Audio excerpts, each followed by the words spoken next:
கவின் அவர்களுக்கு ஆணவ படுகொலை செய்து அவரை கொலை செய்து விட்டார்கள். இதற்காக வலதுசாரிகள் குரல் கொடுக்கவில்லை. மறித்தவரும் இந்து தானே. அப்பொழுது ஒரு சிலருக்கு மட்டும் இவர்கள் இந்து என்று குரல் கொடுக்கிறார். ஏன் இந்த தம்பிக்காக குரல் கொடுக்கவில்லை? தவறு செய்வது இருவரும் தானே தவறு செய்திருக்கிறார்கள். அப்போது கொலை செய்தால் இருவரும் தானே கொலை செய்திருக்க வேண்டும். அது என்ன கீழ் சாதி பையனை மட்டும் கொலை செய்வது? நீங்கள் எல்லாம் பெரிய மேல் ஜாதி புடுங்கி ஜாதிகளா? நீங்களெல்லாம் கேட்குறேன் நான். நாக்குப்பூச்சி அரி நாடார் என்று சொல்லக்கூடிய ஒரு நபர், அவர் அரி நாடார் இல்லை, அரிசொரியர். அரிசொரி கேவலமான இழிவான அவர் இப்படி செய்தால் கொலைதான் செய்வோம் என்று பகிங்கரமாக சொல்லுகிறார் என்று சொன்னால் இவருக்கு இந்த தைரியத்தை யார் கொடுத்தது? நான் என்ன கேட்குறேன்னா, மேல் ஜாதினா 2 கொம்பா முளைச்சிக்குது. இப்போது பிஜேபி எங்கே போச்சு? ஆர்எஸ் எங்கே போனது? இந்து முன்னணி எங்கே போனது?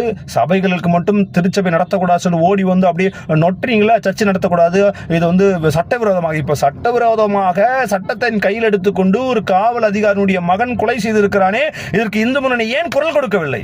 அப்போ உங்களுக்கு வந்தால் மட்டும்தான் ரத்தம், மற்றவங்க வந்தால் தக்காளி சட்னியா? இதெல்லாங்க அநியாயமாக இருக்குது. அந்த பையனை நீ கொலை செய்து இந்த குடும்பம் தத்தளித்து இருந்து கொண்டு இருக்கிறது, வாட முடியாத ஒரு சூழ்நிலை காணப்படுகிறது. இல்லை இன்னைக்கு எல்லாம் அமைதி எச்ராஜா போன்றவர்களாம் அமைதியாக இருக்கிறார்களே. எச்ராஜா காணாமல் போய்விட்டாரோ, அண்ணாமலை காணுமோ, வானதி சீனிவாசன் காணாமல் போயிட்டாரோ, தமிழிசை எங்கே போனார்கள்?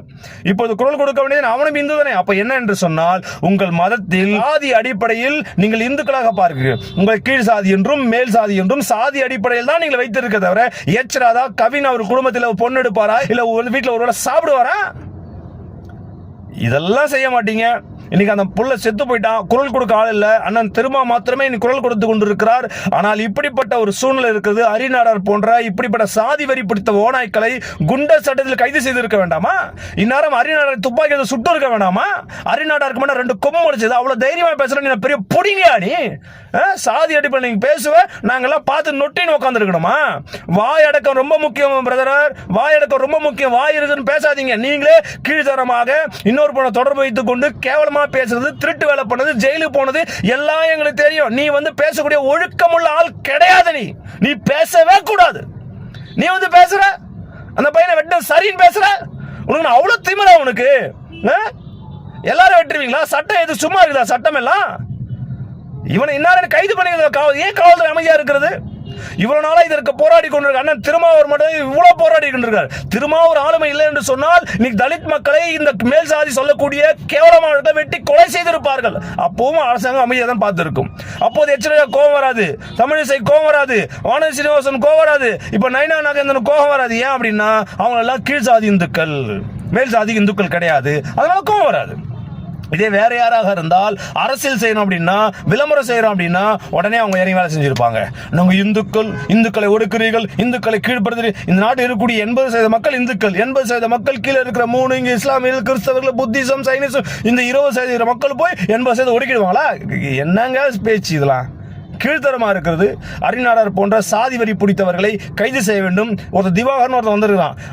அவன் யாருன்னே தெரியல. அவன் பெரிய நடிகர் என்று மனசுக்குள்ள நினைத்துக் கொண்டு பைத்தியம் போல பேசிக் கொண்டிருக்கிறார். அந்த தம்பி பண்ண தப்புப்பா. இவனும் பாதிக்கப்படுறான், அவனும் பாதிக்கப்படுறானா? காதல் செய்தால் நீங்கள் கொல்லுவீர்களோ? திவாகருக்கு மூஞ்செல்லாம் உடைக்கணும், அப்பதான் அடங்கன்னு நினைக்கிறேன். ஒழுங்கா வந்தியா, கோமாளி வேஷம் போட்டியா, போயினே இருக்கணும். இங்க உட்காந்து சாதி பேசுற, அரசியல் பேசுற ஒரு மண்ணாங்கட்டில இங்க வந்து பேசக்கூடாது. புரியுதா? உன் வேலை என்ன? இதோ வச்சு நடிப்பறக்க நடிப்பு சொரியன் நடுப்பு வெறிய நீ பேசிட்டு இருக்க, அப்படியே ஓடிடு கோமாளி மாதிரி. இங்க வந்து சாதி தான் முக்கியம், நான் அந்த சாதி, அவன் பாவம் இவன் பாவம்லாம் பேசணும் கூடாது.